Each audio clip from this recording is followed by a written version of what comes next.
إن العبد إذا دعا واعتصم بالله والتجأ وصدق في دعائه والتجائه تفتحت أبواب السماوات.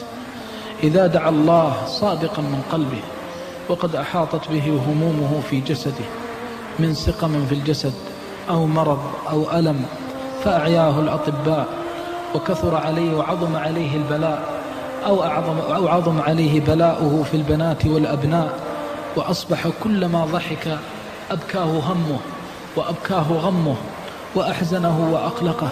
إن العبد إذا وصل إلى هذا الحال وتوجه إلى الكبير المتعال بصدق ويقين فإن هذا هو المقصود من البلاء. المقصود من البلاء الفرار من الله إلى الله. مقصود من البلاء أن يبث العبد إلى ربه الشكوى وأن يلتجئ إلى الله جل وعلا وأن يتذكر عظمة الله، فتذكر أن الله يسمعك وأن الله يراك وأن الله حليم وأن الله رحيم. فقل يا رب أنت ترى حالي وتعلم ضعفي وتعلم فقري، يا ربي إليك التجأت، يا ربي إليك اشتكيت، يا ربي إليك بك استعنت وعليك توكلت وفوضت أمري إليك وألجأت ظهري إليك وآمنت بك وأسلمت إليك. إذا قلت هذه الكلمات فتحت لها أبواب السماوات. وإذا صدعت بهذه الدعوات فإنك حري بتفريج الكربات وتسهيل المهمات.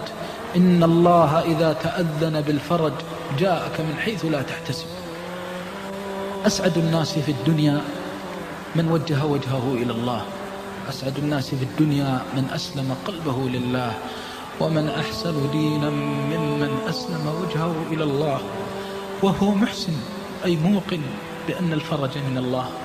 إذا أذلك الناس علمت أنه ليس بيدهم عزة ولا ذلة، وإذا أهانك الناس وأنت تطلب منهم أن يعينوك ويساعدوك فاعلم أنهم لا يملكون لأنفسهم ضرا ولا نفعا ولا موتا ولا حياة ولا نشورا.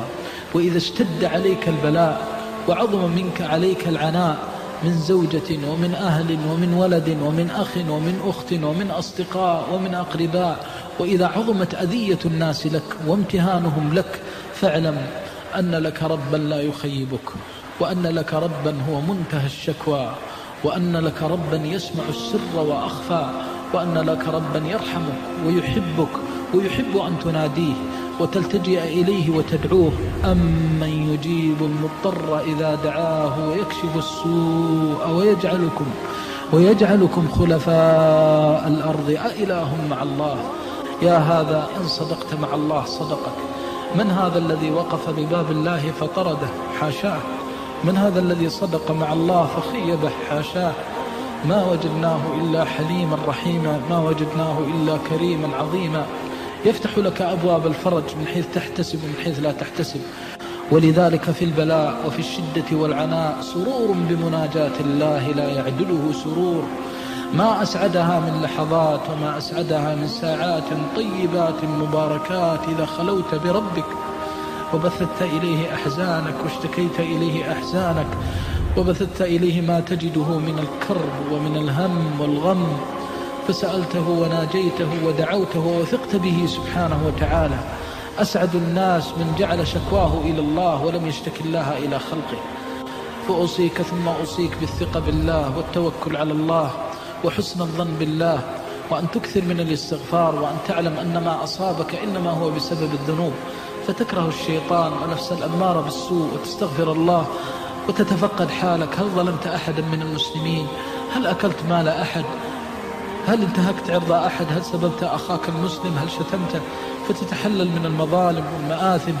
من فعل ذلك صار البلاء خيرا له وصار البعد قربا له. هذا هو الذي أوصيك به، أن تصدق مع الله وأن تلتفت إلى ما يصلح حالك مع الله عز وجل، وأن تحرص كل الحرص على أن يكون عندك يقين أن الفرج آتي. إن مع العسر يسرا، إن مع العسر يسرا.